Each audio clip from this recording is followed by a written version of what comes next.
All right, y'all. This here's Rusty Rat Rod out here at Rusty Rat Rod's Garage and Automotive Emporium, where anything and everything automotive can happen, and sometimes we do non-automotive stuff. Who knows? You never know what might happen.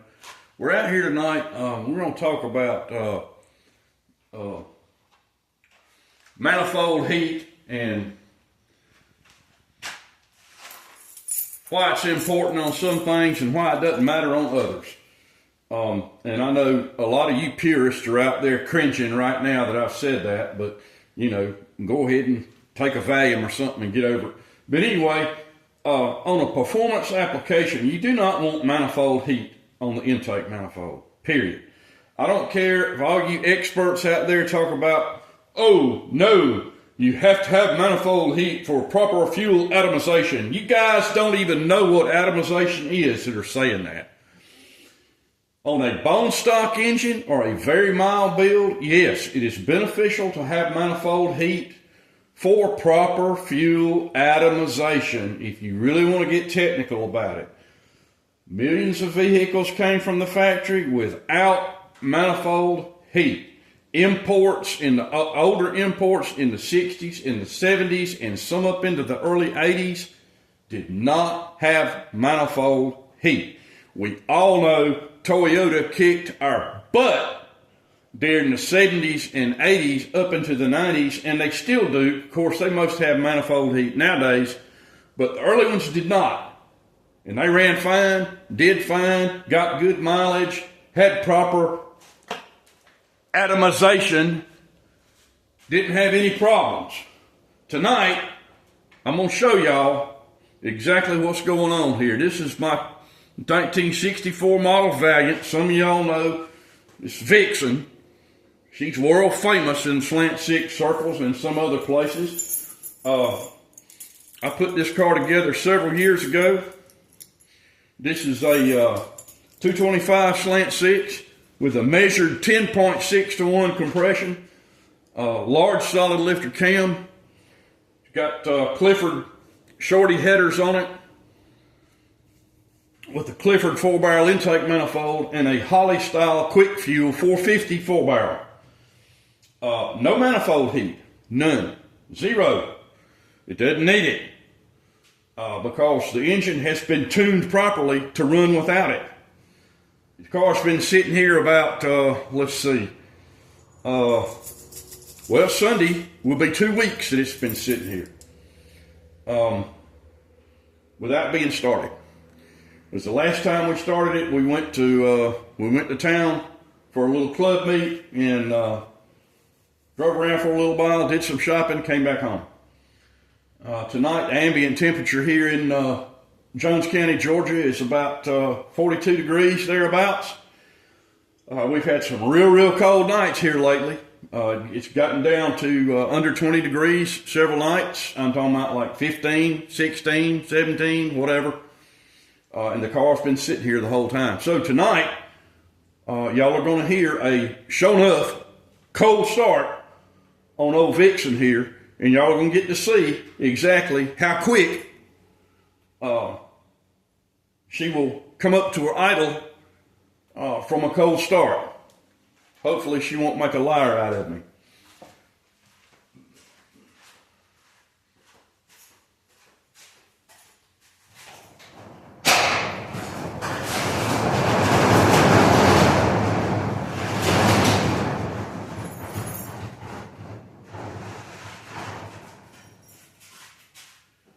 Have to open the door, so hopefully I won't die from carbon monoxide poisoning.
minute, maybe. I wasn't timing it. Video's timing it. Y'all can argue about it. No manifold heat. Been sitting there cold as ice for 2 weeks. I'm gonna tell you guys out there that just armchair quarterback about all this crap. I've been working on cars since 1974. You got that? This old boy ain't stupid. I might have a southern accent, but that don't mean I'm dumb. I'm telling y'all here and now, I know how to tune one.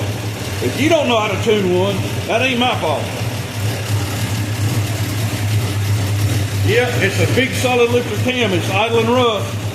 Not because it's cold, but because it's 250 at 50 ground on a 108 load separation. That's a big cam for a slant six. It's a big cam for a lot of things.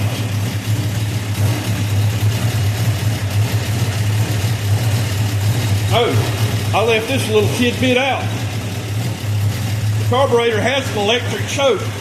Not only is it not hooked up, but it's adjusted so that it's wide open, locked down. So it's ready to drive right now. Me and the wife could jump in it and go on to town right this minute. And it'll run just fine. Why? Because it's tuned to the condition that it's in. That's why. I'm telling you, you do not need manifold heat on an engine if you tune the engine to run without it. No, you don't have to tune it rich as hell so that it runs good cold. Yeah, it does need to be a little fatter, but not much. Most any high-performance engine needs to be a little bit fat anyway, because that's where they run best. Now, if y'all want to hear the exhaust note, I'll take you on around.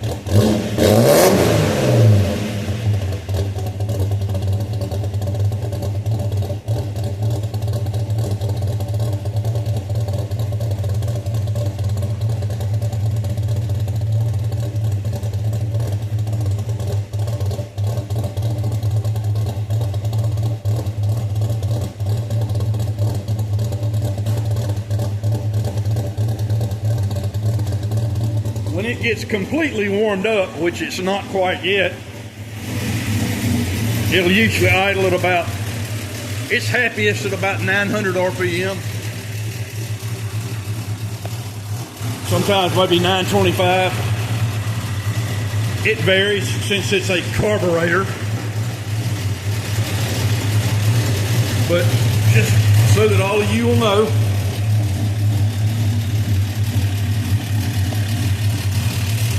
no manifold heat, completely separate. Headers are completely separate from the intake manifold. Completely. Nothing there. I've had this engine together now since, I don't know, probably about 2020. It's been running just like this, just fine. But you guys can argue amongst yourself all you want to. You can comment on this that that I still need manifold heat, but you're wrong. You know, so you know you're just gonna have to live up to it. And you know, I mean, if you don't want to admit you're wrong, that's fine. But you know, there's evidence. Y'all saw it crank up from dead cold from sitting here 2 weeks. It's already idle, ready to go. I don't, you know. No, I hadn't put it on a sniffer test to see how much fuel it's burning or not burning. I don't care. I figured the mileage out one time on this car and it started with a 2, so I stopped. I'm like, hell, that's good enough. You know, if it gets 20-something miles per gallon as hopped up as it is with a 323 gear, that suits me just fine.